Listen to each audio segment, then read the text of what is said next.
రాష్ట్ర తెలుగుదేశం పార్టీ రాష్ట్ర బ్రాహ్మణ సాధికారత కమిటీ చైర్మన్ ముత్యాలం ప్రసాద్ గారితో ఇంటర్వ్యూ చేస్తున్నందుకు ముందుగా ఆయనకి ధన్యవాదాలు. నమస్కారం సార్. నమస్కారం సార్. సార్, తెలుగుదేశం ప్రభుత్వం అధికారంలోకి వచ్చి 100 రోజులు దాటిపోయింది. బ్రాహ్మణ సామాజిక వర్గానికి ఇప్పటివరకు అధికారంలోకి వచ్చిన తర్వాత ఏమేమి ఉపయోగాలు జరిగాయి వాళ్ళ వరకు?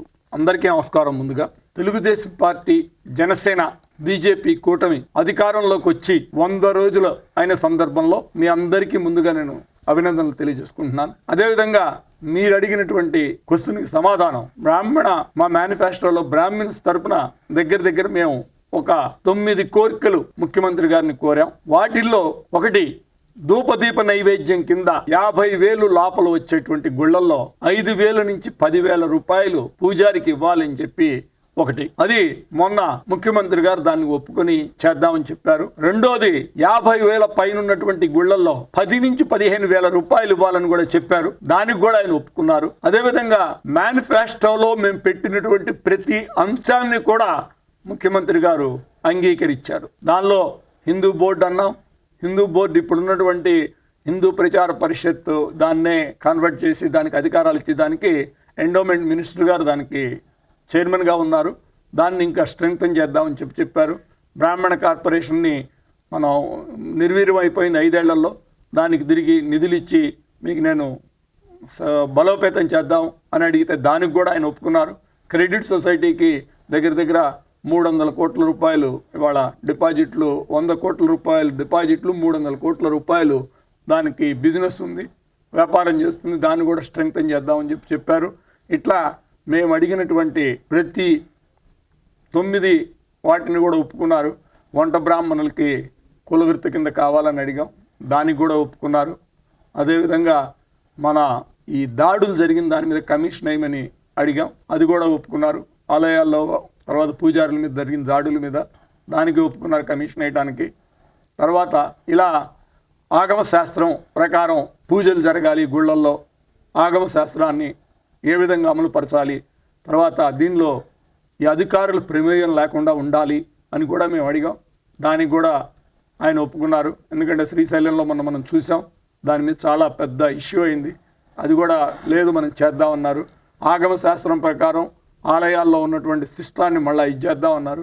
1000 కాళ్ళ మండపం వాటిని కూడా ఏ విధంగా తిరిగి ఆలయాల్లో పరిరక్షించాలని కూడా చెప్పారు. ఆలయ ఆస్తులను పరిరక్షించడం, హిందూ ఎండోమెంట్ బోర్డులో ఉన్నటువంటి ఆస్తులను పరిరక్షించడం కూడా ఏ విధంగా చేయాలి అనేది ఒక ఆలోచన విధానంతో ముందుకెళ్దామని చెప్పారు. ఇవన్నీ కూడా రాష్ట్ర ముఖ్యమంత్రి నారా చంద్రబాబు నాయుడు గారు, అదేవిధంగా మా యువ నాయకుడు నారా లోకేష్ గారు, అదేవిధంగా ఆనం రామనారాయణ రెడ్డి గారు ఎండోమెంట్ మినిస్టర్ గారితో కూడా మేము మాట్లాడి 2-3 మీటింగ్లు వేసుకుని ముఖ్యమంత్రి గారి దగ్గరికి వెళ్తే దాదాపు అన్ని కోరికల్ని తీర్చారు. దీంట్లో 1-2 కోరికల్లోనే చిన్న ఇబ్బందులు ఉన్నాయి. వాటి మీద ఎట్లా అని ఆలోచిస్తున్నారు. ఎందుకంటే అపరకర్మలు చేసుకునే వాటికి ప్రతి నియోజకవర్గంలో ఒక బిల్డింగ్ అడిగాం. దాన్ని కూడా ఏ విధంగా చేయాలి, మున్సిపాలిటీ ఇతర డిపార్ట్మెంట్స్తో కోఆర్డినేషన్ చేసి ఏ విధంగా చేయాలని చెప్పి ఆలోచన చేశారండి. ఇది 100 రోజుల్లో సగర్వంగా నేను మీకు చెప్తున్నాను, ఎవ్వరూ సాధించలేనటువంటి ఘనత నారా చంద్రబాబు నాయుడు గారి ప్రభుత్వం చేసిందని సగర్వంగా చెప్తా. ఎందుకంటే పాత రోజుల్లో ఆయన చెప్పిన ఏ వాగ్దానాన్ని కూడా బ్రాహ్మణులకి, పూజారులకి జీతం పెంచుతానన్నాడు, ఇళ్ళు ఇస్తానన్నాడు, ఇళ్ళ జీతం పెంచి ఇళ్ళు ఇచ్చి అదేవిధంగా ఇళ్ల పట్టాలు ఇస్తానన్నాడు ఆనాటి ముఖ్యమంత్రి జగన్మోహన్ రెడ్డి గారు. ఏది కూడా చేయలేదు. దాని మీద మేము చాలాసార్లు మాట్లాడాం. అందుకనే ఈ రాష్ట్ర ముఖ్యమంత్రి గారు దాని మీద ప్రత్యేక శ్రద్ధ తీసుకుని ఫస్ట్ మేనిఫెస్టోలో 90% మేనిఫెస్టోని అమలు పరిచిన ఘనత ఈ రాష్ట్ర ముఖ్యమంత్రి నారా చంద్రబాబు నాయుడు దక్కుతుందని మరొకసారి నేను తెలియజేస్తాను. సార్, రాంప్రసాద్ గారు, ఇప్పుడు వరదలు అన్నింటి జిల్లా మొత్తం రాష్ట్రం అంతా వచ్చాయి. ప్రత్యేకంగా విజయవాడ ప్రాంతంలో ఎక్కువ వచ్చాయి. అందరూ నష్టపోయారు, ప్రజలందరూ ఒకటే, అందరూ నష్టపోయారు. ప్రత్యేకంగా ఒక సామాజిక వ్యవస్థకు రిప్రజెంటేట్ చేస్తున్నారు మీరు పూర్తిగాను పార్టీ తరఫున. ఈ సామాజిక వ్యవస్థకు సంబంధించిన వాళ్ళకి ఈ వరదల్లో ఎటువంటి ప్రాబల్యం కలగడానికి ఏమన్నా, వాళ్ళ లాభం కలగడానికి ఏమన్నా చేశారు ఆ కార్యక్రమాన్ని? ఏ రకమైన కార్యక్రమం చేపట్టారు? అందరికీ ఉంది, మీరు ఇంకో సామాజిక వ్యవస్థ రిప్రజెంటేట్ చేస్తున్నారు కాబట్టి ఏం జరిగింది? మీ వ్యవస్థకి ఎలాంటి ఉపాధి చేశారు వాళ్ళకి? మేము దగ్గర నేను ఒక 7-8 రోజులు ఆ ప్రాంతంలో తిరిగామండి. తిరిగి దీంట్లో ఎన్టీఆర్ ట్రస్ట్ ద్వారా, అదేవిధంగా నాకు ఉన్నటువంటి ఎన్ఆర్ఐ మిత్రుల ద్వారా నేను కొంతమంది మిత్రులను కలిసి సహాయ కార్యక్రమాలు చేశాం. దీనిలో ఒక ఫస్ట్ వారం రోజులు జరిగినటువంటి కలామిటీలో కుల సంఘాల తరపున మనం కులాన్ని డివైడ్ చేయడం చాలా కష్టం కాబట్టి అందరికీ చేసామండి. ఎందుకంటే దీనిలో బ్రాహ్మణులు ఉన్నారు, ఇతర వర్గాలు ఉన్నాయి, అందరికీ చేశాం. తర్వాత సింగునగర్ దగ్గర ఒక గుడి పక్కన ఇది కొద్దిగా వాటర్ అంతా వెళ్ళిపోయి కొద్దిగా ఫ్రీ అయిన తర్వాత దగ్గర ఒక మేము 400 కుటుంబాలకి వాళ్ళకి మనం వస్తువులు ఇచ్చామండి. బియ్యము, పప్పులు, బట్టలు అలాంటివి కూడా ఒకరోజేమో వాళ్ళకి నిత్యావసర వస్తువులు ఇచ్చాం. ఇంకోసారేమో దగ్గర ఒక 800 మంది బ్రాహ్మణుల కుటుంబాలకి మనం వాళ్ళకి బట్టలు, 2 దుప్పట్లు, ఒక లుంగి, ఒక టవలు, ఒక చీర, జాకెట్టు. ఎందుకంటే ఇమీడియట్గా వాళ్ళకి కావాల్సిన అవసరాలని మనం చేసాం. భవిష్యత్తులో వరద బాధితులకు ప్రత్యేకమైనటువంటి స్కీములు కానివ్వండి, చిన్న వ్యాపారస్తులు ఉపాధి కల్పించడం కానివ్వండి, ఈ సామాజిక వర్గానికి ఏమైనా రిప్రజెంటేట్ చేస్తున్నారా సీఎం గారికి? ఏ రకంగా ఉంది అది? తప్పకుండా ఇప్పుడు క్రెడిట్ సొసైటీ ఉంది, అదే మనకి బ్రాహ్మణ్ క్రెడిట్ సొసైటీ ఉంది, 2 కార్పొరేషన్ ఉంది. ఈ వారం 10 రోజుల్లో ఎవరో ఒకళ్ళని మనకు తెలిసిన వ్యక్తుల్ని కార్పొరేషన్కి అదే క్రెడిట్ సొసైటీకి వేస్తారు. దీని ద్వారా ఆ వరద ప్రాంతాల్లో బాధితులకి వాళ్ళకి కావాల్సినటువంటి ఆర్థిక సహాయం కానీ, క్రెడిట్ సొసైటీ ద్వారా వాళ్ళకి కావాల్సిన వ్యాపారానికి కావాల్సినటువంటి ఆర్థిక లోన్లు ఇప్పించి ఆర్థిక సహాయం చేసి వాళ్ళని బలోపేతం చేయడం కోసం చేస్తాం.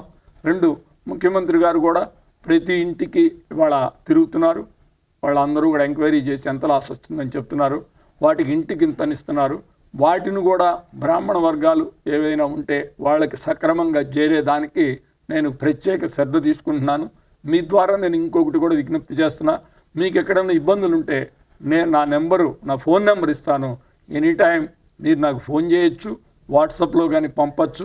నా ఫోన్ నెంబర్ 9100393393 9100393393. మీరు నాకు కనుక ఒక్క ఫోన్ కాల్ చేస్తే మీకు నేను మీ చెంత ఉండి మీ పక్క నుండి మీకు సహాయం చేయడానికి సిద్ధంగా ఉన్నానని తెలియజేస్తున్నాను. కార్పొరేషన్ గతంలో ఉన్నప్పుడు, అంతకుముందు తెలుగుదేశం గవర్నమెంట్ ఉన్నప్పుడు కూడా ఈ ఇంటికి పెన్షన్లు వచ్చాడు, భార్యాభర్తలు ఇద్దరు కూడా పెన్షన్లు ఇచ్చారు. 1000-1500 పక్కన పెట్టిన ఆ రోజున ఉన్న పరిస్థితిని బట్టి. ఆ తర్వాత జనరలైజ్ చేసింది లాస్ట్ గవర్నమెంట్. జనరలైజ్ చేసిన తర్వాత అందరికీ ఒకటే పెన్షన్ అని చెప్పారు.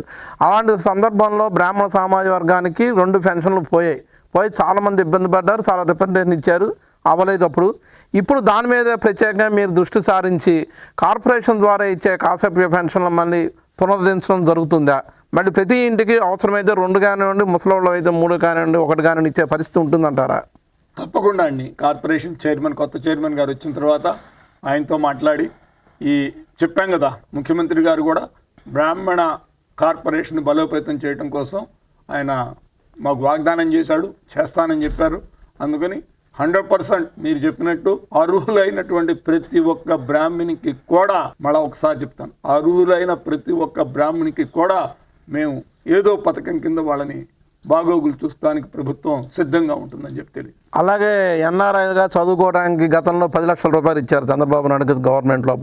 తర్వాత గవర్నమెంట్ ఏదో విద్యాదీవెన అన్నారు, దీని ద్వారా తీసేసి ఇప్పుడు మళ్ళీ ఎన్ఆర్ఐలు కనుక ప్రోత్సహించే అవకాశం ఉందో అక్కడికి వెళ్ళి చదువుకుంటాం విద్యార్థులు అన్నట్టయితే సఫిషియెంట్ అమౌంట్ కార్పొరేషన్ ద్వారా కానివ్వండి, క్రెడిట్ సొసైటీ ద్వారా లోన్ కానీ ఇచ్చే ప్రతిపాదనలు ఏమన్నా మీరు మళ్ళీ సామాజిక వర్గాన్ని నుంచి ప్రతిపాదించే అవకాశం ఉందా సీఎం గారికి? తప్పకుండా అండి. ఎందుకంటే ఇప్పుడు ఇదివరకు విదేశీ విద్య అనేది మన చంద్రబాబు నాయుడు గారు ఉన్నప్పుడు దగ్గర నేను ఎన్ఆర్ఐ టీడీపీని కూడా కోఆర్డినేషన్ చేస్తాను కాబట్టి నాకు తెలుసు 4900 చిల్లర ఎన్ఆర్ఐలు పిల్లలు ఇక్కడి నుంచి విదేశాలకు వెళ్ళి చదువుకోవడం జరిగింది.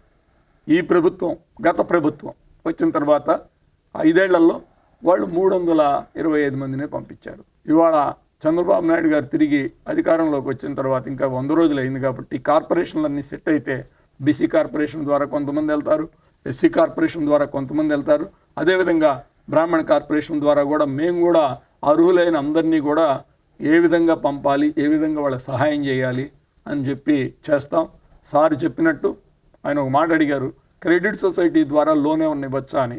దానికి కూడా ఏ విధంగా ఇవ్వచ్చు, మళ్ళీ క్రెడిట్ సొసైటీని కూడా మళ్ళీ ఇబ్బందులు పాలు కాకుండా క్రెడిట్ సొసైటీని స్ట్రెంగ్తన్ చేసుకుంటూ వాళ్ళకి ఏ విధంగా సహాయం చేయాలి అనేది కూడా మీరు ఇచ్చిన సలహాని కూడా తీసుకుని దీన్ని కూడా ఆలోచించి ఒక కార్యరూపం చేసుకుని దాని ప్రకారం ముందుకెళ్తాం.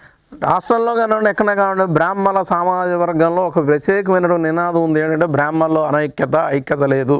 వివిధ సంఘాలు ఉంటాయి, ఎక్కువ సంఘాలు ఉంటాయి, వాళ్ళకి ఐక్యత లేదు, ఇంకా బలం ఎక్కడి నుంచి వస్తుంది, ఏ రకంగా బలం వస్తుందనే నినాదం ఉంటుంది ఎప్పటిబట్టో కూడాను. దాన్ని మీ ఆధ్వర్యంలో సరిచేసి ఈ రాష్ట్రంలో బ్రాహ్మణులందరూ ఒకటే తాటి మీద ఉన్నామని చెప్పడానికి ఏమేమి పథకాలు ప్రవేశపెడుతున్నారు ఈ బ్రాహ్మణులందరినీ ఒక తాటిపైకి తీసుకురావడానికి సీనియర్ మోస్ట్ సామాజిక వర్గ సభ్యులుగా మీరు? అంటే ఒక అదృష్టం ఒకటి నాకండి, భగవంతుడు నాకు ఒక అదృష్టాన్ని ఇచ్చాడండి. ఎందుకంటే ఈ మధ్య చాలా సర్వేలు వచ్చినాయి ఎలక్షన్ ముందు, కానీ ఒకే ఒక సర్వే మాత్రం దగ్గరగా వచ్చాడు. అది కేకే సర్వే. కేకే సర్వే ప్రకారం 161 సీట్లు వస్తాయని చెప్పాడు. 164 సీట్లు వచ్చినాయి. ఆయనే కులాల వారీగా ఏ కులం ఎంత పర్సంటేజ్ ఏ పార్టీకి వేసిందని కూడా చెప్పి 94% మీకు బ్రాహ్మణ వర్గం ఈసారి తెలుగుదేశం పార్టీ ఉమ్మడి అభివృద్ధులకు వేసిందని చెప్పాడు. అంటే బ్రాహ్మణులో ఐక్యత అనేది ఈసారి 100% కనపడిందండి. బ్రాహ్మణులందరూ కూడా ఒక పార్టీకి ఓటేశారు. ఆ వేసే ఉన్నప్పుడు ఆ ఓట్లు వేసే టైంలో నన్ను నారా చంద్రబాబు నాయుడు గారు, లోకేష్ గారు బ్రాహ్మణ సాధికార కమిటీకి ప్రెసిడెంట్గా పెట్టడం అనేది నా అదృష్టంగా భావిస్తున్నాను. ఎందుకంటే నేను సంవత్సరం ముందు వెళ్ళినప్పుడు, తర్వాత ఎలక్షన్ మీటింగ్లు పెట్టుకున్నప్పుడు వెళ్ళినప్పుడు, ఎలక్షన్ మీటింగ్లో ఏలూరులో మీరు కూడా వచ్చారు, చాలా బాగా జరిగింది. 500-600 మంది పైన ఏలూరు లాంటి టౌన్లో 500-600 మంది రావడం అంటే నాకు ఆశ్చర్యం వేసింది. భీమవరంలో కూడా 700-600 మంది వచ్చారు, రాజమండ్రిలో 1000-1200 మంది వచ్చారు, గుంటూరులో 1500-2000 మంది వచ్చారు, విజయవాడలో కూడా 1500-2000 మంది వచ్చారు. పెద్ద మీటింగ్స్ జరిగినాయండి. ఎందుకంటే బ్రాహ్మణులు ఒంగోలులో కూడా వచ్చారు, తిరుపతిలో కూడా వచ్చారు, ప్రతి చోట, నెల్లూరు. ఎందుకంటే బ్రాహ్మణుల్లో ఒక విధమైనటువంటి ఇన్సెక్యూర్ ఫీలింగ్ వచ్చింది. జగన్మోహన్ రెడ్డి ఏం చేస్తున్నాడు, మనం ఏమవుతాయి, మన ఆస్తులు మన పిల్లలు అసలు ఉంటారా ఏమైపోతారని భయం క్రియేట్ చేశారు. ఆ భయంలో మాకు ఓటేశారు. ఈసారి ప్రేమతో మేము రకరకాల బ్రాహ్మణ కార్పొరేషన్ని అన్నీ కూడా బలోపేతం చేసి బ్రాహ్మణ సామాజిక వర్గానికి కావలసినటువంటి అవసరాలని తీసుకుని ముందుకెళ్తాం. పురోహితుల్ని కావలసినవి చేస్తాం, అర్చకులకు కావలసినవి చేస్తూ ఆ విధంగా ఏ విధమైనటువంటి బ్రాహ్మణ సామాజిక వర్గానికి ఇబ్బంది లేకుండా ముందుకు తీసుకెళ్తానికి నా వంతు ప్రయత్నం చేస్తాను. దానిలో భాగంగా మీలాంటి మేధావులు కూడా ఏమైనా సలహాలు ఇస్తే వాటిని నారా చంద్రబాబు నాయుడు గారి దృష్టికి తీసుకెళ్ళి వాటిని కూడా అమలు పరచడానికి నేను ప్రయత్నిస్తానని మరొకసారి తెలియజేస్తాను. కార్పొరేషన్ కొత్త బాడీ వస్తుంది మీరు అన్నట్టు. ఆ కొత్త బాడీ వాళ్ళకి ఎవరు వచ్చినా సరే ఎన్ని వందల కోట్లు ఫస్ట్ స్థాయిలో కావాలి మనకి, ఇమీడియట్గా మా అవసరాలు తీసుకోవడానికి అనేది ప్రతిపాదనలు ఏమన్నా ఇప్పుడు రూపొందించడం జరిగిందా మీరు? అంటే నేను మన ఎండోమెంట్ మినిస్టర్ గారితో, అదేవిధంగా సెక్రటరీ గారితో కూడా మాట్లాడానండి, ప్రిన్సిపల్ సెక్రటరీ గారితో కూడా. ఇవి మనం ఏంటంటే మీకు ప్రభుత్వ నిధులతో ప్రాబ్లం ఉండదండి, ఎందుకంటే మనం తెచ్చుకోవచ్చు. ప్రభుత్వం ఏంటంటే ఇవాళ నారా చంద్రబాబు నాయుడు గారు వచ్చి 100 రోజులు 12 వారాల్లో ఏ రోజు మంగళవారం, పాత ప్రభుత్వానికి మంగళవారం అంటే పండగ, ఎందుకంటే అప్పు తెచ్చుకోవటానికి. మా ప్రభుత్వం ఒకసారి వెళ్ళింది. అందుకని ఏంటంటే మాకు అన్ని రోజుల్లో మామూలు రోజే ఒక మంగళవారం కింద మేము భావిస్తాం తప్పితే మంగళవారం కోసం ఎదురు చూసే ప్రభుత్వం ఇది కాదు. ఎందుకంటే చంద్రబాబు గారి మీద నమ్మకం ఉంది ప్రజలకి. వచ్చేవాళ్ళు ఇన్వెస్టర్స్ వస్తారు, ఇన్కమ్ జనరేట్ చేయగలుగుతాడు, సంపద సృష్టించగలిగే వ్యక్తి నారా చంద్రబాబు నాయుడు గారు. ఆ సంపదని పంచే మనస్తత్వం ఉన్నటువంటి వ్యక్తి నారా చంద్రబాబు నాయుడు గారు. కాబట్టి మాకు ఎటువంటి ఇబ్బంది ఉండదు. మనం ప్రతిపాదనలు కొత్త కమిటీ వచ్చిన తర్వాత చైర్మన్ గారు వాళ్ళు కూర్చుని మాట్లాడి చేస్తారు. వాళ్ళకి కావలసినటువంటి సహకారం మేము కూడా పార్టీ తరఫున కూడా నేను వాళ్ళకి అందిస్తాను. అప్పుడు మనం ఒక ప్రతిపాదన చేసి తీసుకెళ్తామండి. ఎందుకంటే లాస్ట్ టైం 3 ఏళ్లలో 265 కోట్లు 85 కోట్లు దగ్గర 1,63,000 మందికి బెనిఫిట్ అయిందని. ఏదైనా కొద్దిగా చిన్న తేడా ఉండొచ్చు, ఎందుకంటే నెంబర్ అయితే అదే అనుకుంటున్నాను. కుడియడంగా ఉన్నారు. 1,65,000 ఫ్యామిలీస్కి మనం బెనిఫిట్ చేసింది తెలుగుదేశం పార్టీ మా ప్రభుత్వం ఉన్నప్పుడు. గత ప్రభుత్వంలో ఈ స్కీమ్స్ ఏం లేవు కాబట్టి అన్నీ కూడా నవరత్నాలే కాబట్టి దెబ్బతిన్న పరిస్థితి ఉందండి.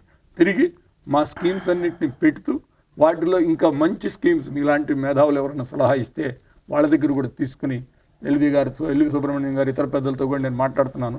ఆ స్కీమ్స్ అన్ని తీసుకుని ముందుకు తీసుకెళ్తామండి. స్ట్రెంగ్తన్ చేస్తాం, ముందు ఆర్గనైజేషన్ స్ట్రెంగ్తన్ చేస్తాం. అంటే ఉపాధి అనేది ఉండాలి కదా ప్రసాద్ గారు. ఏంటంటే ఇప్పుడు బ్రాహ్మణ భవనాలు, కర్మల సత్రాలు ఇవన్నీ కడతా ఉంటున్నారు, అది ఓకే, అది నిత్యకృత్యానికి సరిపోతుంది. ఇలా కాకుండా బ్రాహ్మణ్ కమ్యూనిటీ డెవలప్ కావాలన్నట్టయితే ఉపాధి అనేది ఉండాలి అంటే ఇండస్ట్రీస్ ఉండాలి. వాళ్ళకి సంబంధించినటువంటివి ఏ రకమైన ఇండస్ట్రీ, చేతి వృత్తులు కానివ్వండి, అగరబత్తుల కంపెనీలు కానివ్వండి, విస్తరాలు కానివ్వండి, పికిల్స్ కానివ్వండి, లేకపోతే స్నాక్స్ ఐటమ్స్ సంబంధించినటువంటి ఇండస్ట్రీస్ పెడితే డెవలప్మెంట్ ఉంటుందనే ఒక వాదన ఉంది. దాని పట్ల మీ ఎలాంటి అభిప్రాయం ఎలా ఉంది? మీ పట్ల మీకు ఎలా ఉంది? వాళ్ళ పట్ల ఎలా చేస్తే బాగుంటుంది? అది లాస్ట్ టైం నేను మన ఏలూరులోనే చూశానండి. ఇద్దరు లేడీస్ 2 చోట్లకి తీసుకెళ్లారు నన్ను. వాళ్ళు మన గత మా ప్రభుత్వంలో 2014-19 మధ్యలో వాళ్ళకి అక్కడ లోన్ ఇచ్చింది కోఆపరేటివ్ సొసైటీ. ₹1,00,000 ఏదో ఒక ఎక్స్‌మెంట్ ఇస్తే వాళ్ళు బాగా చేసుకున్నారు. ఎన్హాన్స్మెంట్ కోసం వెళ్తే గత ప్రభుత్వం చేయలేకపోయింది. అందుకని 100% మీరు చెప్పినట్టు మహిళా పారిశ్రామికవేత్తలను తయారు చేయాలి, చిన్న చిన్న కుల వృత్తులు చేసుకునే వాళ్ళకి సపోర్ట్ చేయాలి. మీకు వాళ్ళు ఏ స్కిల్ సెట్ ఉంటే ఆ స్కిల్ సెట్లో చేస్తాం. రెండోది, అవసరం వస్తే వాళ్ళకి నేను స్కిల్ డెవలప్మెంట్ ద్వారా ప్రత్యేకమైనటువంటి స్కిల్ సెట్ను కూడా మనం డెవలప్ చేస్తాం. నీకు కంప్యూటర్ చేసిన వాళ్ళకి మా పార్టీ ఆఫీస్లోనే ఇంజనీరింగ్ చదివే పిల్లలకి పైన మేము కోచింగ్ ఇస్తాం. అదేవిధంగా ఇప్పుడు చంద్రబాబు నాయుడు గారు అధికారంలో రాకపోయిన మర్నాడు నుంచి మేము ఇక్కడ ఎంపవర్మెంట్ సెంటర్ ఒకటి పెట్టి నడుపుతున్నామండి. ఇక్కడ దగ్గర 800 నుంచి 1200 మంది విద్యార్థులు ఇక్కడ ట్రైన్ అయ్యి వెళ్ళారు. ఆ విధంగా మేము కూడా స్కిల్ డెవలప్మెంట్ కార్పొరేషన్లో అవసరం వస్తే బ్రాహ్మణ పిల్లలు ఎవరైనా వస్తే కూడా వాళ్ళందరినీ కూడా ట్రైన్ చేసి వాళ్ళని వ్యాపారవేత్తలను చెయ్యాలని చెప్పి మా సంకల్పం. దానికి కావాల్సిన ఏర్పాట్లు మా ప్రభుత్వం తరపున మేము చేస్తాం. రాష్ట్రంలో ప్రతి దేవాలయంలోనూ ఒక బ్రాహ్మణ్ కంపల్సరీగా నామినేటివ్ పోస్టులో ఉంటారని చెప్పి చంద్రబాబు నాయుడు మేనిఫెస్టోలో పెట్టారు. అప్పట్లోనూ ప్రతి దేవాలయం ఈవెన్ తిరుపతితో సహా ఒక బ్రాహ్మణ్కి ఇవ్వాలి, చైర్మన్ ధర్మకర్త అనేది అక్కడ ఉన్నటువంటి పరిస్థితులను బట్టి చేస్తామని చెప్పారు. దానికి సంబంధించిన జీవో ఇష్యూ అయిందంటారని ఇంకా మనం చెప్పిన దాకా నేను చెప్పడంలో మర్చిపోయాను దాన్ని. మన చంద్రబాబు నాయుడు గారి దగ్గర, ముఖ్యమంత్రి గారి దగ్గర జరిగిన రివ్యూలో 50% బీసీ ఎస్సీలకి రిజర్వేషన్ ఉంటుంది, 9 మంది డైరెక్టర్లే ఉంటారు. 50% అయిపోయిన తర్వాత గత ప్రభుత్వం బీసీకి ఒక డైరెక్టర్ ఇవ్వాలని, ఎడిషనల్ డైరెక్టర్ ఇవ్వాలని చెప్పింది. మీరు మళ్ళా బ్రాహ్మణులు అడుగుతున్నారు అంటే దగ్గర 7 పోతాయి, ఏం చెయ్యాలి అని చెప్పి మినిస్టర్ గారు ఆ రోజున మా మీటింగ్లో, మేము ముందు పెట్టుకున్న మీటింగ్లో అన్నారు. అడిగితే 2 పెంచుదామన్నా నష్టమే ఉంది ఇది అని అంటే ముఖ్యమంత్రి గారి దృష్టికి తీసుకెళ్తే 100% బ్రాహ్మణ్ కోసం కావాలనుకున్నప్పుడు ఇంకో 2 పెంచండి. గత ప్రభుత్వం ఇచ్చిన బీసీ ఒకటి, అదేవిధంగా వాళ్ళ నాయ బ్రాహ్మణులను ఏదో పెట్టమని చెప్పారండి. ఈ ప్రభుత్వం బ్రాహ్మణులకు ఇస్తుంది కాబట్టి 11 చేద్దామని చెప్పి ఆ నెంబర్ని పెంచి జీవో కూడా ఇష్యూ చేస్తున్నారండి ఈ ప్రభుత్వం. అంటే ఏ స్థాయికి ఆ స్థాయికి నెంబర్ని పెంచుతారు. 9 ఉంటే 11, 5 ఉంటే 7, సి గ్రేడ్ అయితే ఇలాగా ఆ ప్రకారం నెంబర్ పెంచి బ్రాహ్మణ్కి అకామిడేట్ చేస్తారు ప్రతి దేవాలయాన్ని కూడాను. 100% అకామిడేట్. అయితే ఇక్కడ నేను వింటున్నది ఏంటంటే, మా దృష్టికి వచ్చింది ఏంటంటే, బ్రాహ్మిన్స్లో ధర్మకర్తలుగా ఇవ్వడానికి స్థానిక ఎమ్మెల్యేలు వాళ్ళు సుముఖంగా ఉన్నప్పటికీ కూడా కొన్ని చిన్న దేవాలయాలు కూడా చైర్మన్గా ఇచ్చేయడానికి సుముఖత లేదు. చైర్మన్గా ఇచ్చినట్టయితే వైశాఖకి కానివ్వండి, బ్రాహ్మిన్స్కి కానివ్వండి, నామినేటివ్ పోస్టులో వాళ్ళైతే ఇమ్మడగలుగుతారు, కానీ పబ్లిక్ ఎలక్షన్లో ఇమ్మడలేరు వాళ్ళు. ఆ పరిస్థితి ఉంది ఇవాళ. మిగతా అగ్రవర్ణాల్లో కొంతమంది వింటారు, వాళ్ళకే మళ్ళీ చైర్మన్గా రికమెండ్ చేస్తున్నారనేది ఈ మధ్యన కొత్త సమస్య మొదలైంది. దాని మీద మీరు ఏ రకమైనటువంటి డెసిషన్ తీసుకుని సీఎం గారు దృష్టిలో పెడతారు? దీన్ని పెట్టాలి అంటే ముందు మనం ఒక స్టెప్ ఎక్కితే నెక్స్ట్ స్టెప్ అండి. ముందు మనం అన్ని చోట్ల మన డైరెక్టర్లుగా మనం వేయించుకున్నాం అనుకోండి, కొన్ని చోట్ల ఆటోమేటిక్గా చైర్మన్ కూడా కావాలని మనం అడుగుతాం, కొన్ని చోట్ల చైర్మన్గా కూడా ఇస్తారు. 2, మీరు ఇంకో మాట అన్నారు, రాజకీయంగా మనం నిలదొక్కుకోవాలంటే రాజకీయంగా ప్రత్యక్ష రాజకీయాల్లో ఉండాలి కదా అని. నేను ప్రతి చోట చెప్పాను, మీకు నెక్స్ట్ ఎలక్షన్లో చంద్రబాబు నాయుడు గారిని అడిగి ప్రతి చోట కూడా ప్రతి టౌన్లో 1-2 స్ట్రెంగ్త్ బట్టి, మన స్ట్రెంగ్త్ బట్టి, బ్రాహ్మిన్ స్ట్రెంగ్త్ బట్టి కార్పొరేటర్లు కానీ కౌన్సిలర్లు కానీ నుంచోబెడతాం. ఈవెన్ వార్డు మెంబర్ల దగ్గర నుంచి కూడా నుంచోబెడతాం, సర్పంచ్గా కూడా నుంచోబెడతాను. నేను ఇంకోటి కూడా వాళ్ళకి చెప్పా, మీకు ఏదైనా ఆర్థిక సహాయం కావాలంటే దానికి ఏ విధంగా చెయ్యాలి అని మనందరం కూడా కమ్యూనిటీ పెద్దలు అందరం కూడా మాట్లాడుకొని, మీ దగ్గర కూడా లాస్ట్ టైం ఏలూరు వచ్చినప్పుడు మీరు అడిగిన దాన్ని కూడా అప్పుడు చెప్పా, ఇప్పుడు అదే చెప్తున్నాను. మనం పెద్దలందరం కూడా మాట్లాడుకుని అవసరం వస్తే కావాల్సిన ఖర్చులు ఏ విధంగా చేయాలనేది కూడా మనం చేస్తాం.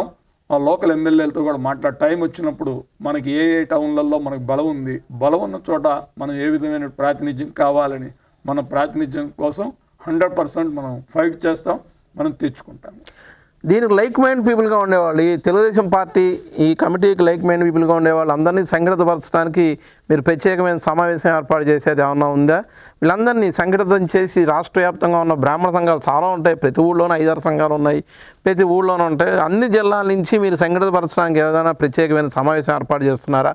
ఆ స్ట్రెంగ్త్ చూపెడతానికి మేము ఇంతమంది ఉన్నామని చూపెడతానికి సీఎం గారి దగ్గర మీరు ఇనిషియేటివ్ తీసుకున్నారంటే ఏమన్నా కార్యక్రమానికి శ్రీకారం చుడతారా?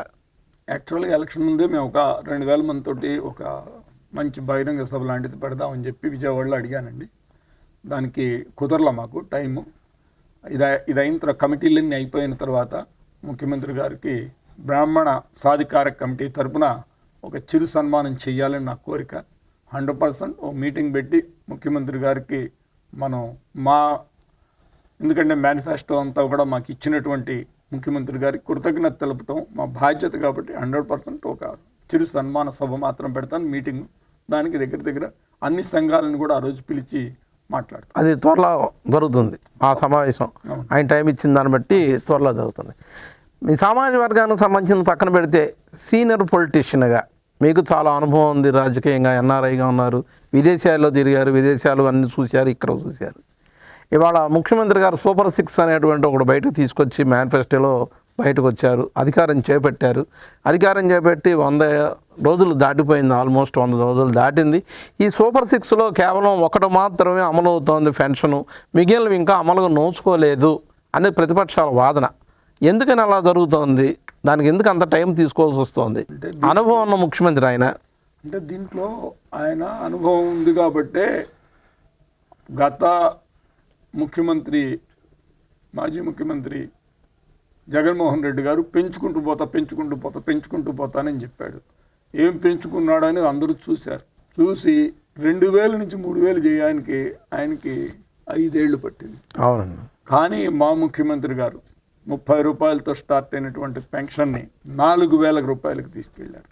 దీనిలో సింహభాగం దగ్గర 3250 రూపాయలు పెంచింది తెలుగుదేశం పార్టీ. ఇన్నేళ్లలో కూడా పెంచుతంతో పాటు ఒకే ఒక్క రోజు ఈయన అధికారంలోకి వచ్చినటువంటి 20 రోజుల లోపలే జూలై 1 ప్రతి ఇంటికి గత 3 నెలల ఎలక్షన్ ముందు ఆయన ఇచ్చిన వాగ్దానం ప్రకారం 3000 రూపాయలతో పాటు 4000 రూపాయలు 7000 రూపాయలు ప్రతి ఇంటికి చేర్చినటువంటి ఘనత చంద్రబాబు నాయుడు గారికి ఉంది. అందుకని 1 by 1 తర్వాత అన్న క్యాంటీన్లు, ఎందుకంటే దీంట్లో ఏది ఇంపార్టెంట్, ఏది ముందు చేయాలి, ఏది వెనక చేయాలి అని నెమ్మదిగా చూసుకుంటూ వస్తున్నారు. ఇప్పుడు మేము ఇస్తామన్నాం ఇది పిల్లలకి 15,000 రూపాయలు, దాన్ని ఇప్పుడే స్కూల్స్ స్టార్ట్ అయినాయి, ఒక 2-3 నెలల్లో చేస్తారు. దీనికి ఏది ముందు ఏది వెనక, ఈ స్కీమ్స్ ఎప్పుడు రావాలి అనేది ఒక పద్ధతి ప్రకారం చేస్తూ ముందుకెళ్తున్నారు చంద్రబాబు గారు. అందుకని దీంట్లో ఎటువంటి డౌట్ లేదు. అన్ని సూపర్ 6 చేస్తాం, అన్ని స్కీమ్స్ చేసి నారా చంద్రబాబు నాయుడు గారు తన మాటను నిలబెట్టుకుంటారు. అన్న క్యాంటీన్ల వల్ల మీకు మంచి ఫలితాల కన్నా ఎక్కువ వేరే విమర్శలు ఎక్కువ అవుతున్నాయి. ఎందుకంటే దాంట్లో పుట్టినరోజుల ఫంక్షన్లు వచ్చినా, రాజకీయ నాయకులు పుట్టినరోజుల ఫంక్షన్లు వచ్చినా, ఇంకెవరు పుట్టినరోజులు వచ్చినా దాన్ని కాంట్రాక్ట్ ఇచ్చేసి టిక్కలు తీసుకుని పొద్దున్నే ఆ క్యాంటీన్ దానికి సంబంధించి తినేసి రమ్మంటున్నారు, లేకపోతే పార్సల్స్ పట్టుకెళ్ళిపోతున్నారు మొదలైనటువంటి అతి తక్కువ కాలంలోనే. ఏంటి అలా మరి సూపర్ చెక్ ఎందుకు లేదంటారు దాని మీద? ఎక్కడైనా 1-2 చోట్ల జరిగి ఉండొచ్చు, కానీ మీరు పెట్టిన ప్రతి చోట జరుగుతుంది అనేది అది ఎన్ని బోగస్ మాటలండి. ఎందుకంటే ప్రతిపక్షాలు చెప్పే మాటలు తప్పితే ఇది అన్న క్యాంటీన్ నేను వెళ్ళొచ్చాను, ఇప్పుడు నేను చూస్తున్నాము. ఇవాళ ప్రజలందరూ కూడా నిన్న వరదలు జరిగినాయి సార్, వరదలు వస్తే అసలు ఎవరు అడిగితేనండి ముఖ్యమంత్రి గారు 7 రోజులు 8 రోజులు అక్కడ పడుకొని చేస్తుంటే ప్రతి ఒక్కళ్ళు అక్కడ తిరణాల లెక్క. నీకు సింగు నగర్ బ్రిడ్జ్ దగ్గరికి వెళ్తే ఒకసారి మీరు చూసారో లేదో, ఫ్లడ్ లైట్లు తిరణాలండి, 100, 150, ఎప్పుడు వెళ్ళినా 100-200 ట్రాక్టర్లు ఉండేవి, లోపలికి పోవటానికి వీలు లేని పరిస్థితి ఉండేది. ఎందుకంటే ఆ సర్వీస్ చేయాలనేది ప్రజల్లో, ఈ ముఖ్యమంత్రి గారు ఇంత కష్టపడుతుంటే మనం కూడా ఎందుకు చేయకూడదు, వీటిలో భాగం కావాలని ప్రతి ఒక్కళ్ళు ముందుకు వస్తున్నారండి. అందుకని ఇలాంటివి ఏంటంటే ప్రతిపక్షాలు చెప్పే ఆరోపణలు చెప్తే ఇలాంటివి ఎక్కడైనా 1-6 చోట జరిగితే వాటిని సరిదిద్దుతారు 100%. అలాంటివి జరగవు. ఎందుకంటే వాళ్ళ ప్రజల్లో కూడా చైతన్యం వచ్చిందండి. నీకు అక్కడికి వచ్చి నుంచిన వాడికి భోజనం పెట్టకపోతే వాడు ఊరుకుంటాడే ఏంటి? లైన్లో వచ్చి నుంచున్నాడు భోజనం పెట్టకుండా ఎందుకుంటారు? పెట్టాలి. 100% పెడతారు. లేకపోతే వాడు అడుగుతాడు, నేను ఫస్ట్ ఉన్నా నాకు ఎందుకు భోజనం పెట్టలేదు, వెనకాడికి ఎక్కడికి పోయిందని అడిగే పరిస్థితి ఉంది. క్వశ్చన్ చేస్తున్నారు. ఓకే, అవన్నీ సక్రమంగా జరుగుతున్నాయి. అవన్నీ 100% సక్రమంగా జరుగుతుంది. లాస్ట్ గవర్నమెంట్లో అన్ని సలహాదారులను ఎక్కువ పెట్టారు. ప్రతి డిపార్ట్మెంట్కి దేవాదాయ ధర్మాదాయ శాఖ పెట్టారు, చాలా డిపార్ట్మెంట్కి సలహాదారులను పెట్టారు. ఆ సలహాదారుల వ్యవస్థ ఉంటుందా ఇప్పుడు? అది భవిష్యత్తులో తీసేస్తారా? ముఖ్యమంత్రి గారి ఆలోచన కదా, దాన్ని మనం చెప్పలేం కదా సార్. ఎందుకంటే నా స్థాయి క్వశ్చన్ కాదు అది. మీరేంటంటే రాష్ట్ర ముఖ్యమంత్రి గారిని అడగాలి. అది నేను చెప్పే ఆన్సర్ కాదు కదా. పాలసీగా మీరు కూడా ఒక స్టేట్ చైర్మన్గా ఉన్నారు. ఒక సామాజిక వర్గానికి సలహాదారులు అనే ఇంపార్టెన్స్ ఉంటుందా అసలు ఉండదా అనేది, పెడతారా లేదా అనేది ఆయన నిర్ణయిస్తారు.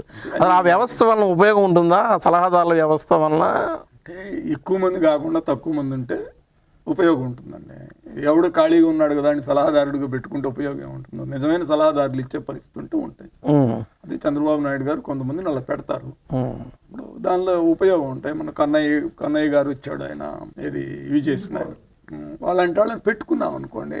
గేట్లు ఎక్కడ తుంగభద్ర గేట్లు నీళ్లు పోతుంటే గేట్ని పెట్టగలిగిన వ్యక్తిని ఇంట్లో ఉన్నాడిని పట్టుకో కళ్ళ ఆపరేషన్ చేసుకుని నేను రెస్ట్ తీసుకుంటానంటే చంద్రబాబు నాయుడు గారు పర్సనల్గా ఫోన్ చేసి నువ్వు రావాలని ఆయనతో పని చేయించుకుని మనం అక్కడ టీఎంసీ వాటర్ని కొన్ని టీఎంసీలు వాటర్ సేవ్ చేసి ఇవాళ రాయలసీమ జిల్లాలకు ఇవాళ నీళ్ళు ఇచ్చే పరిస్థితి రాష్ట్రంలో ఉంది. మరి అలాంటి సలహాదారుడు ఎవరైనా దొరికితే పెట్టుకుంటే తప్ప అంటే పెట్టుకోవాలి. అంతేగాని పని మాలని ప్రతి ఒక్కరు రోడ్డు మీద పోయేవాడిని ఒకరిని ఖాళీగా ఉన్నావు కదా సలహాదారుడు నువ్వు రాగా 2,90,000 రూపాయలు డబ్బులు ఇచ్చే పరిస్థితి ఉంటే సలహాదారుల వ్యవస్థ, ఆ సలహాదారుల వ్యవస్థను కూడా సర్వనాశనం చేసిన వ్యక్తి జగన్మోహన్ రెడ్డి గారు. ఎందుకంటే ఆలోచన విధానం లేదు, ఎవరితో మాట్లాడు, ఏమీ చేయడు, తెలియదు అసలు.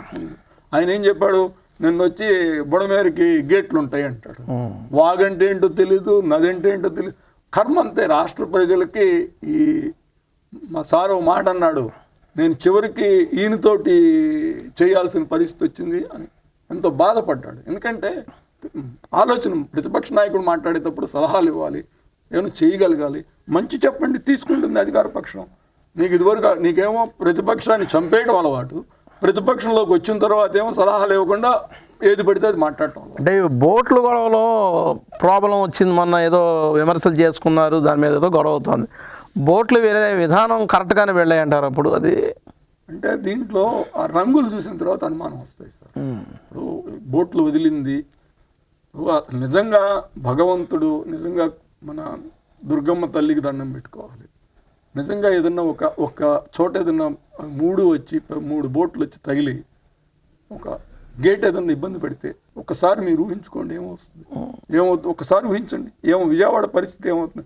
బుడమేరు పొంగితేనే మొత్తం నీకు అవును సగం పార్ట్ ఆఫ్ విజయవాడ దెబ్బతింది. అంటే ఏంటంటే నువ్వు వాళ్ళ బోట్లు అయితే వాళ్ళవి, దీంట్లో ఏముంది అని ప్రభుత్వం ఎంక్వైరీ చేస్తుంది, నిజాలు బయటకు వస్తాయి. రంగులు మాత్రం వాళ్ళవి కాబట్టి మా అనుమానం వాళ్ళు చేశారని మేము అనుకుంటున్నాం. ఎందుకంటే వాళ్ళ మనుషులు కాబట్టి. బోట్లు నడిపింది వాళ్ళే, చేసింది వాళ్ళే. ఎంక్వైరీ ప్రభుత్వం చేసి దాన్ని నిజాలు మా హోమ్ మినిస్టర్ గారు చెప్పారు, ఎంక్వైరీ చేస్తారు. ఇప్పుడున్న అధికారుల దృష్టిలో ఉంటే ఫ్లడ్ వచ్చినప్పుడు బోట్ ఇలా వెళ్తుందంటారా, తిరగేసేయాలంటారా బరువుకి? అంటే అవన్నీ వాళ్ళు టెక్నికల్గా మీరు కూడా అన్ని సబ్జెక్టులోనూ తెలిసిన మనుషులే కదా మీరు కూడాను. బోట్ ఇలా వెళ్తుందా తిరగేయాలా సహజంగా? అసలు అని బరువు ఎలా ఉంటుంది, ఎటు ఉంటుంది మనకి తెలియదండి. నేనేంటంటే మనం దానిలో వాళ్ళు ఎవరైతే దానిలో అనుభవం ఉన్నవాడు చెప్పాలి తప్పితే ప్రతి దాని మీద మనం మాట్లాడామనుకోండి నేను కూడా జగన్మోహన్ రెడ్డిలోకి అయిపోతాను. ఇప్పుడు తెలియకుండా మనం మాట్లాడితే ఈ రాష్ట్రంలో ఎవడని తెలియకుండా మాట్లాడితే ఆడే జగన్మోహన్ రెడ్డి. ఏం తెలియకుండా ఏదైనా మాట్లాడగలిగిన వ్యక్తి జగన్మోహన్ రెడ్డి గారు. అది మనం కాకూడదు కదా, మన గౌరవాన్ని మనం కాపాడుకోవాలి కదా. ఇప్పుడు మొత్తం అన్ని బ్రాహ్మణ సంఘాలని సంఘటిత పరిచే అవకాశం అయితే ఉంది మొట్టమొదట. అంటే ఈక్వల్గా అందరికీ వాళ్ళ పాలసీలను నిర్ణయించినప్పటికీ కూడా ఒక చెట్టు కిందకి తీసుకొచ్చి ఒక గ్రూప్ కింద తీసుకొచ్చి మీరు దాన్ని అందరినీ బ్రాహ్మణ ఏకీకృతం చేసే అవకాశం త్వరలో ఒక సమావేశం పెడతాను. 100% పెడతామండి. ఎందుకంటే ఈ కమిటీలన్నీ అయిపోవాలి. దగ్గర బ్రాహ్మణ సంఘాలకి కూడా మనకి 5-6 ఉన్నాయండి వేయాల్సినవి. ఎందుకంటే క్రెడిట్ కోఆపరేటివ్ సర్టిఫికేట్ బ్రాహ్మణ కార్పొరేషన్, అదేవిధంగా ఆగమ శాస్త్ర కమిటీ వేయాలి. తర్వాత అర్చక ఫెడరేషన్ ఒకటి ఉంది, అర్చక వెల్ఫేర్ ఉంది, తర్వాత సీత అని ఒకటి ఉంది. ఇట్లా ఉన్నాయి. అవన్నీ కూడా వేసేసి ముఖ్యమంత్రి గారు ఒక ఆలోచన విధానంతో మాకు అప్పచెప్తే దాని ప్రకారం ఎవరైతే అవుతారో వాళ్ళందరికీ సహకరిస్తూ వాళ్ళందరినీ ముందుకు తీసుకెళ్ళి ముఖ్యమంత్రి గారికి ఇంత అవకాశం కల్పించినట్టు చంద్రబాబు నాయుడు గారు ముఖ్యమంత్రి గారికి మేమైతే సన్మానం చేయడం అనేది కంపల్సరీ చేస్తాం. రామప్రసాద్ గారు, చివరి ప్రశ్న. రాష్ట్రంలో ఒక బ్రాహ్మణ సమాజ వర్గానికి సంబంధించి కేవలం బ్రాహ్మణ సంబంధించినటువంటి ఇన్స్టిట్యూషన్ మీరు చెప్పినటువంటి ఈ కమిటీలు, బ్రాహ్మణ కార్పొరేషను, క్రెడిట్ సొసైటీ, దేవాలయాలకు సంబంధించిన ఈ అర్చక సమైక్య కాకుండా ఇతర నామినేటెడ్ పోస్టులో కూడా మనం మీరు ఆశించే పరిస్థితి ఎంత మటుకు ఉంది? ఒక బ్రాహ్మణ సమాజ వర్గం అంటే ఒకదానికే కట్టుబడి ఉండదు కదా. బ్రాహ్మణులు లేనటువంటి సమాజం లేదు, వాళ్ళు దీవించినటువంటి ఇది లేదు కదా. మిగతా కార్పొరేషన్లు కానివ్వండి, మిగతా పోస్టులు కానివ్వండి, వాళ్ళకు కూడా ఎంతో పర్సెంటేజ్ అడగడానికి మీరు ముందు ఉన్నారు. ఇప్పుడు 100% అన్ని కులాలని ముందుకు తీసుకెళ్ళాలి. అన్ని కులాలతో పాటు బ్రాహ్మణ కులం కూడా ఉంటుంది. అందరితో పాటు మనం సర్వేజన సుగుణభవంతు సమస్త లోక, మన బ్రాహ్మణుని ఎవడు చెప్పే మాట ఇదే, సర్వేజన సుగుణభవంతు సమస్త లోక సుగుణభవంతు. అందరూ బాగుంటే అందులో మనం ఉంటాం. అందరికీ పదవులు వచ్చేటప్పుడు మిగతా పదవులు కూడా బ్రాహ్మణులకు కూడా 100% చంద్రబాబు నాయుడు గారు సామాజిక న్యాయం చేస్తారు. మిగతా కార్పొరేషన్లు అన్నింటిలోనూ మిగతా అవకాశం ఉన్న ప్రతి చోట కూడా ఉంటారు. సామాజిక వర్గానికి సంబంధం లేకపోయినా అక్కడ టాలెంట్ కానీ పార్టీకి సంబంధించిన వాళ్ళు అయితే ఆ పోస్టులు ఇచ్చే అవకాశం ఉంది. దానికి మీరు కూడా కృషి చేస్తారు. 100% ఇస్తారు. అసలు మనం అడగక్కర్లేదండి. చంద్రబాబు నాయుడు గారి దగ్గర ఉన్నటువంటి గొప్పతనం ఏంటంటే, ఎక్కడ ప్రతిభ కనపడితే వాడిని తీసుకొచ్చి ముందు పెట్టుకుంటాడు సార్. ఆయనకు తెలుసు, సిస్టమ్ తెలుసు. ఏదైనా మనం ఏంటంటే మనకి పనిచేసిన పేర్లు సార్ మనకు లిస్ట్ ఇస్తాం, మమ్మల్ని అడిగారు, ఆ లిస్ట్ వరకు ఇస్తాం తప్పితే మనం ముఖ్యమంత్రి గారికి ఇంత అనుభవం ఉన్న ముఖ్యమంత్రి గారు 2 పాదయాత్ర చేశాడు నారా లోకేష్ గారు దగ్గర. ఆ మొదల నుంచి ఈ మొదల దాకా తిరిగాడు ఆయన. మధ్యలో చిన్న చిన్న ఇబ్బందులు వచ్చి ఆపి మళ్ళీ తిరిగాం, వైజాగ్ దాకా పోయాం. అందుకని ప్రతి ఊళ్ళో పనిచేసిన కార్యకర్త, పనిచేయని కార్యకర్త, పనిచేసిన పనిచేయని లీడరు లోకేష్ గారి దృష్టిలో ఉంది కదా ఇవాళ.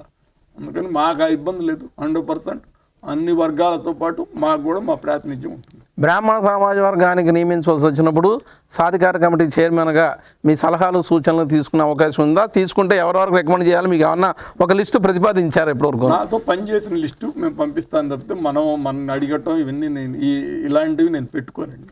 ఎందుకంటే పార్టీకి తెలుసు, party high command will take care.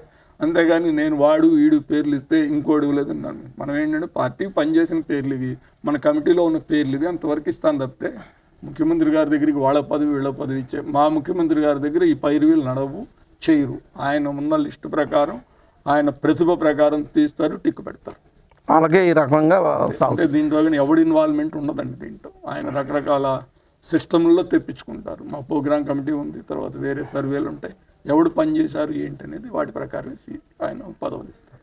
Okay. GK digital న్యూస్కు ప్రత్యేకంగా సమయం కేటాయించి ఇంటర్వ్యూ ఇచ్చినందుకు రామప్రసాద్ గారికి మరోసారి ధన్యవాదాలు తెలియజేసుకుంటూ, ఈ రాష్ట్రంలో బ్రాహ్మణ సంఘాలన్నింటినీ కూడా సంఘటితపరుస్తూ రాష్ట్రంలో ఎన్ని బ్రాహ్మణ సంఘాలను అందరినీ ఒక తాటిపైకి తీసుకొచ్చి ఒక ప్రత్యేక సమావేశాన్ని నెలకొల్పి ఆ సమావేశంలోనే ముఖ్యమంత్రి గారు కూడా చిరు సత్కారం చేస్తామంటున్నారు.